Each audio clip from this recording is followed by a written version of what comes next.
You are listening to the Icehouse Podcast, hosting conversations with gritty Kiwi business owners and leaders and industry-leading minds. Kia ora everybody, welcome to another amazing episode of the Icehouse Podcast. It's Bryar here. I'm very excited to be releasing this episode. We recorded at the Icehouse offices in Parnell, Auckland. I'm chatting with Rewa Willis. She's the co-founder and director of Sherson Willis, a corporate affairs firm in Auckland, offering communication strategy, government relations, crisis management, and stakeholder engagement. Rewa is also a Te Puni Kōkiri cadet, having received a scholarship as a Māori business owner, doing incredible mahi in her community. She's part of the Owner-Manager Program 58 alumni, and it's a great story of building a business from ground up alongside her amazing business partner, Trish. Hope you enjoy this conversation. Thanks for joining me. Oh, thanks for having me. No worries. We'll jump into some quick fire. It's a good way to get warmed up. Okay. First question, when are you most relaxed? Probably with my family. Awesome. Yeah. When are you most productive? When I'm balanced, well rested, probably not being interrupted. Yeah, love that. What does a day in the life of you look like? Is that a quick fire question? True, maybe not. Well, every day kind of looks a bit different. I have, once I'm at work, it's quite different. At home, I have a very consistent routine. So I don't like to wake up with an alarm in the morning. I make a conscious effort not to check my phone in the morning in terms of, emails and being on social media. I have a regular meditation practice, so I do that morning and afternoon. Once I'm at the office, I sit next to our finance person, so we will have a check-in when I first arrive. Cool. And then probably the mornings, for me, mornings are a time really for deep thinking, that kind of mid-morning, depending on what's going on, or kind of that mid-afternoon. And then the rest of the day is kind of filled up with, questions from the team, helping them. At the moment, a lot of recruitment.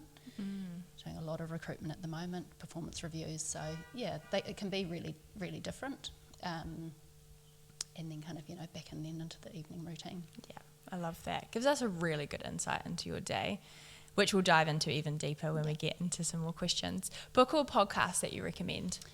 So I'm not a fictional reader. I love non-fiction books. I really like books that make you look more deeply at yourself and kind of human philosophy. The book that I would recommend would be Biology of Belief by Bruce Lipton. And that book looks at how your thoughts can really impact how your cells and your body react to things. Yeah. So, it's what you think is what you believe. Yeah, interesting. And what happens. Yeah. If you were to write a book, what would it be about? Look, I think probably it would be about something that I know that's close to me. Maybe a children's book. I don't know. Maybe cool. about maybe a nice Māori children's book about, I don't know, facing adversity and, coming out on top. I don't know. Yeah, beautiful. Yeah, I love that. First ever job? My first ever job, it was actually not long after I got my driver's license, and I was a KFC delivery driver. Yes, you were. That is awesome. And at the same time as I did that, so I did that at night, and in the morning I would go to the post office in Market Road and sort the mail into mailboxes before school. Wow. That's awesome.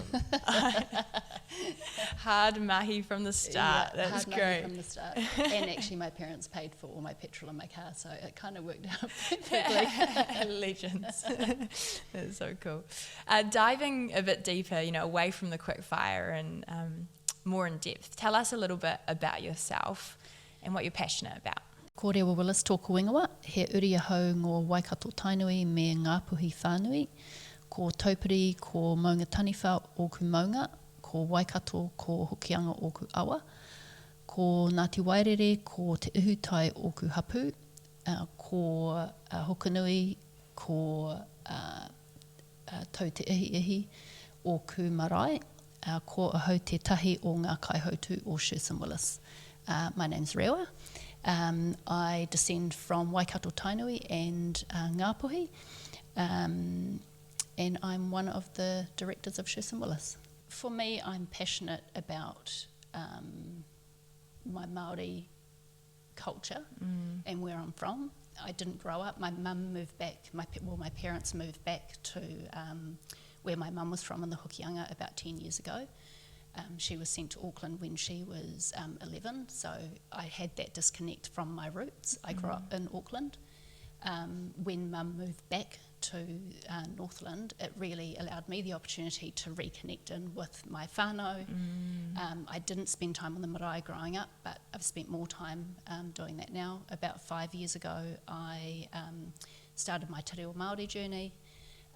That's kind of evolved into this year I'm doing Rongoa Māori, and I love that because doing Te Reo Māori is kind of one aspect and you're learning the reo, but the Rongoa class really is teaching me about the atua, Māori, really deep Māori beliefs on, how the first man was created, and, all of those kind of things are really deeply embedded in Te Ao Māori and just give you a deeper understanding. So for me, it's that connection back into who I am. It's helped me understand, myself more, which I really love. Yeah, that's so awesome. But it's such a, I think even where I'm at, even after 5 years, it's still a scratch on the surface. It's so deep, and there's so much more to learn. Yeah, I can tell you're really emotionally moved by that, which, highlights the roots it has in you and your, your people and your family. And so was it anything beyond your mum moving back up to Northland that sort of sparked that in you? What was that moment of going, actually, I want to know more? I think for me, I grew up, even though we lived in Auckland, I grew up with a lot of, Māori values, a lot of tikanga, even simple things like, we never wore shoes in the house. We'd always eat together as a whānau.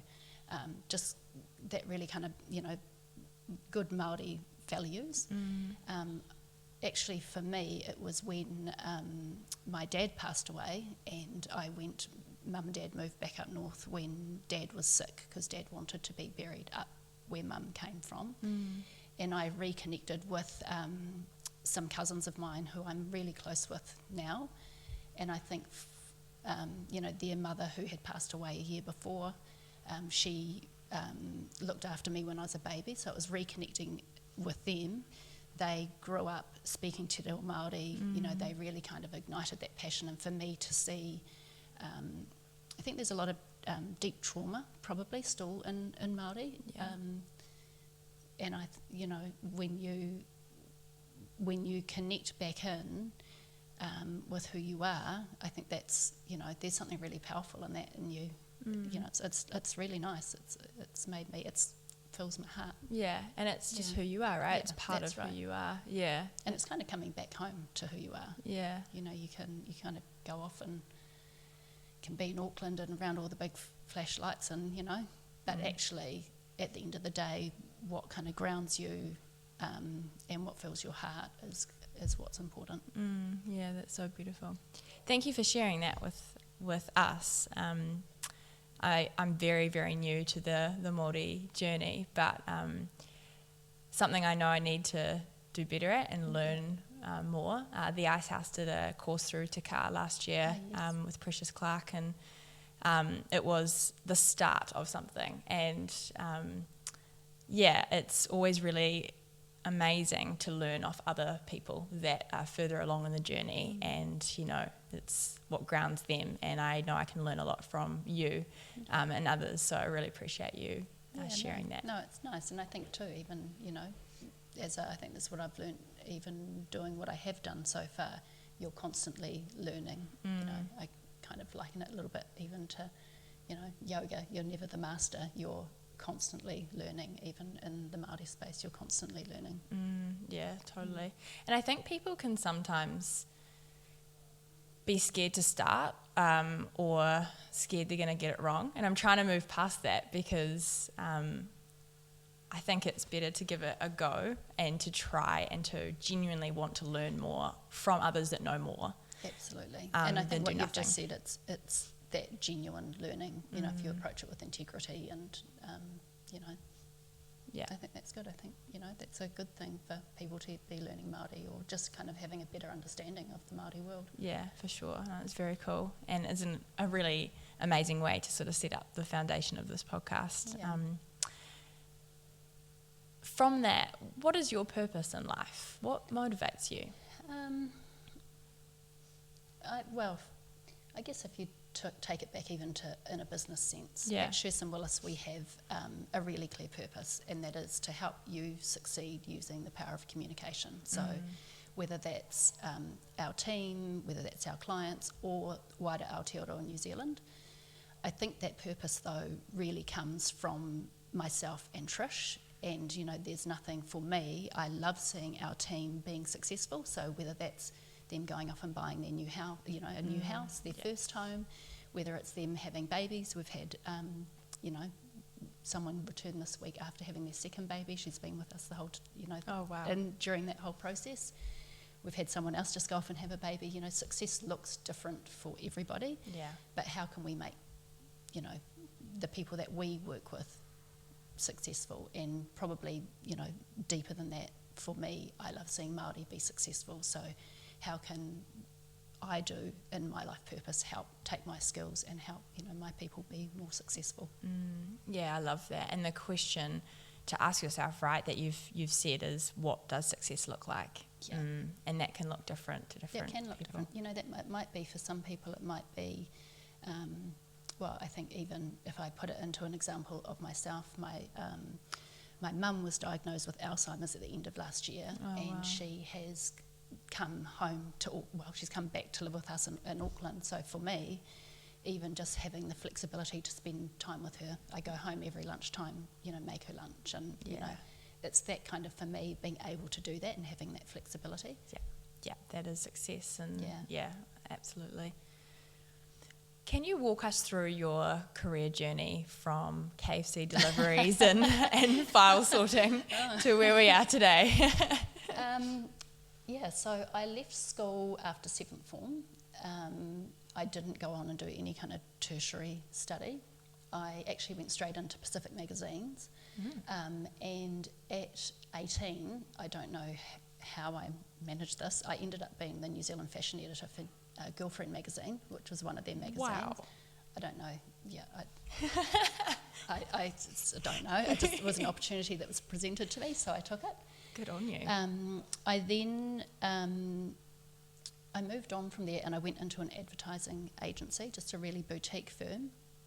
And my boss at the time was friends with a woman who had an agency called Rainish and Partners, and she approached me and said, "Hey, come and work for me," and I did, and that was kind of the start of my comms career.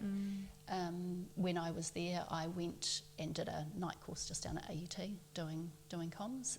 That's where I met Trish, was at Rainish and Partners, and then after we went off and had our second children, we were literally sitting around feeding our babies and said, what are we going to do? And we're like, oh, should we just do our own thing?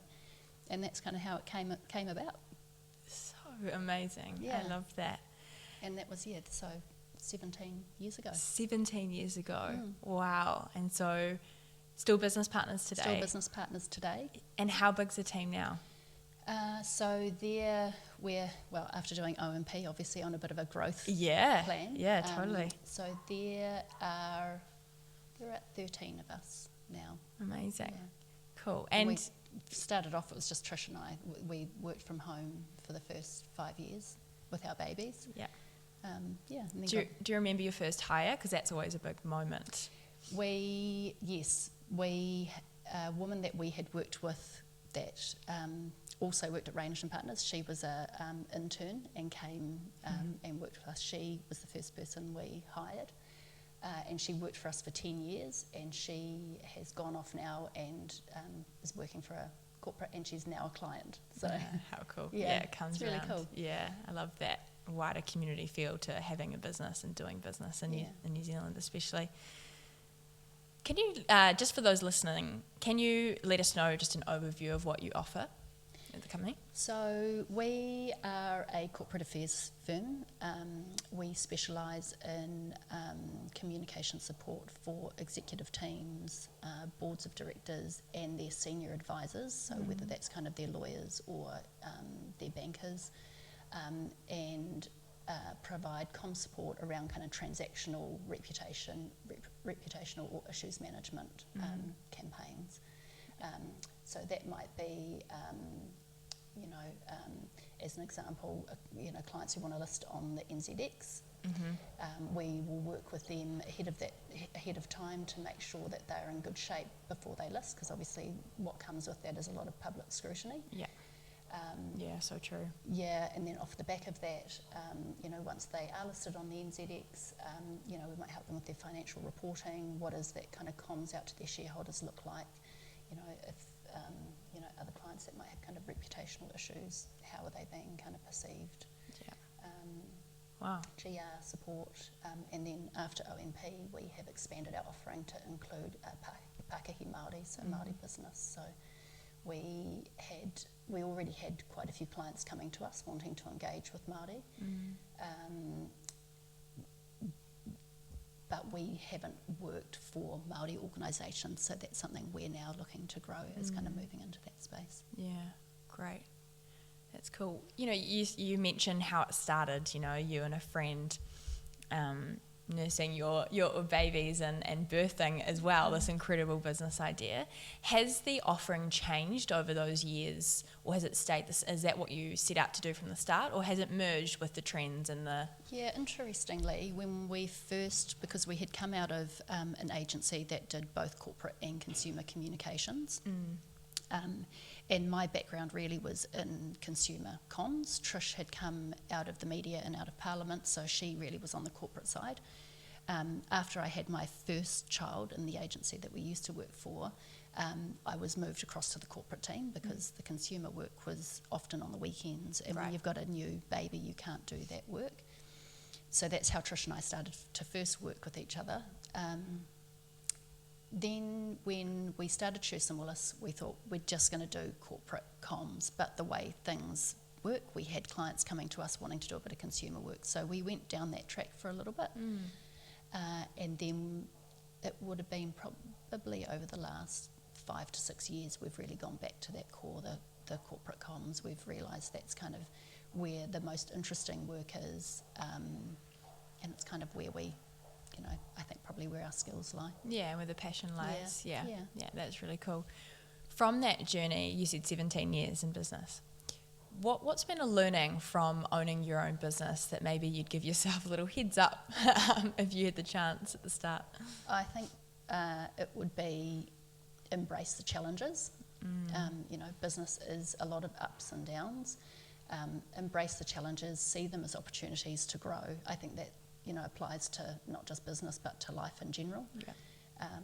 Some of our biggest growths personally and in business have been from some of those kind of darkest hours. Where you kind of you end up seeing the light, and once you're out the other side you realise it was an opportunity for growth.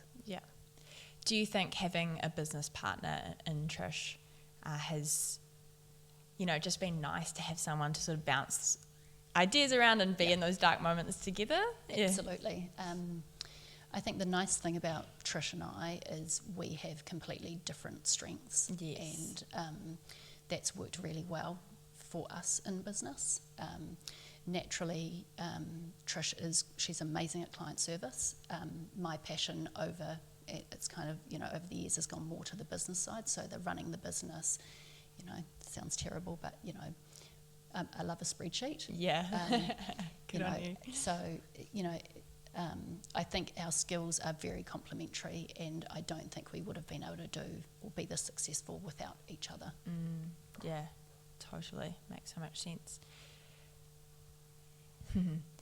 What is a piece of advice that you would give a business owner when it comes to their communications and PR? I think, number one, have a plan, have a strategy. It's where the best work's done. whether that's proactive comms or reactive comms. You know, even businesses that are in a crisis, you can still plan for that crisis. I think that would be my number one, have a strategy. Number two, be consistent. So whether that's consistent in your messaging, so being clear and concise in your messaging, make sure you've got a consistent tone that resonates with your business, and then consistency in how often you communicate to your stakeholders. Because there's no point going out with one piece of comms, one big story, and then no one hearing from you for another year. Yeah, totally. And I think that can be hard for SMEs with small internal teams to manage. And obviously that's where your guys' services can come in certain ways. But it's great when we see businesses just start somewhere on the journey and just be small and consistent with it. And I think that's right. You don't have to. It doesn't have to be complicated. It can be, really simple. Who are you talking to? What do you want to say? The other thing around a strategy is the strategy really should be driving your business strategy. So what are you trying to achieve as a business? Yeah, great. And how can comms support you on that journey and communicate to your stakeholders? That's great advice. That's very practical, Yeah. which our listeners love. Practical advice and support. How did you hear of the Icehouse? How did that journey all begin? Really good question. I actually don't know. I feel like the Icehouse, just the name's been around forever. I first signed up to the Icehouse, I think it was around the COVID time, so I didn't end up going ahead because of COVID. Yeah. But yeah, I feel like it's just being Been there. there. You see it in the news, in the papers, and it's just been a name that's been around for as long as I can remember. Cool. Yeah, very, very awesome.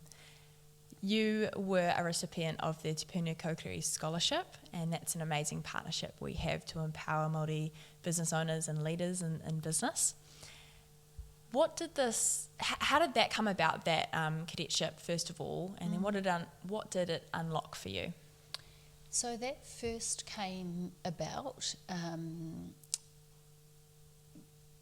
when I signed up to do the OMP. It was something that was offered. I think you guys had just Partnered with them. Yeah. And I guess probably, being a small business, the investment in doing OMP is significant. Yes. And that really helped, obviously having that scholarship helps towards those fees, which is awesome. The other thing for me that I had to think about, and I always like to keep things kind of balanced between Trish and I, so you want to make sure that any investment in me learning is going to be the same kind of investment for Trish. And obviously that's a significant investment, so that it really helped provide that financial support to be able to do the course. Yeah, great. And how did you find it? How was the experience on OMP? I really enjoyed it. Yeah, no, it was really good. We had a great cohort, OMP 58. Yeah. Shout out. Yeah, shout out to OMP 58. No, we were, I think probably you go onto those courses, and for me, you have a little bit of imposter syndrome because you're like, oh, is my business big enough? Am I smart enough? And on our cohort there were 4 women, and the rest of them were, blokes in the kind of construction industry, and some of them had massive businesses, you're talking hundreds of staff versus, little me. And there were only 2 of us in professional services, which was also quite interesting. And while, I think some of the content didn't necessarily apply, when you're talking about, massive amounts of funding to fund growth or, huge construction projects. Yeah. I think just being in that environment and being around other business owners, regardless of kind of how big or what kind of industry they're in, you actually really quickly realise that you all have very similar problems. So,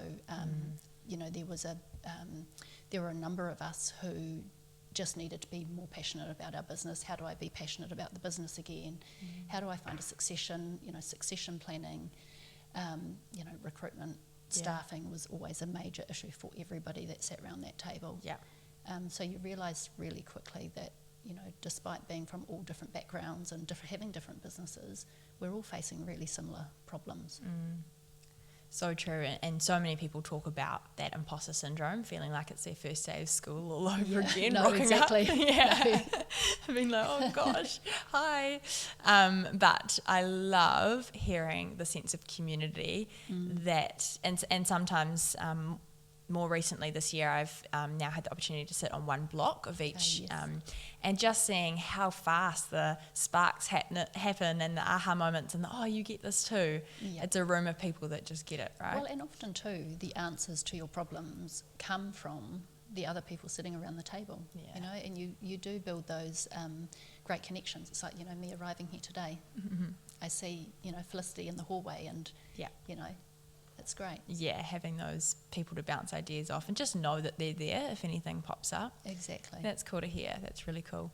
Going back to prior to the first day of school feeling for OMP, were there any hesitations for you before jumping on, or was it something that you knew you were really ready for? I think I was ready for it.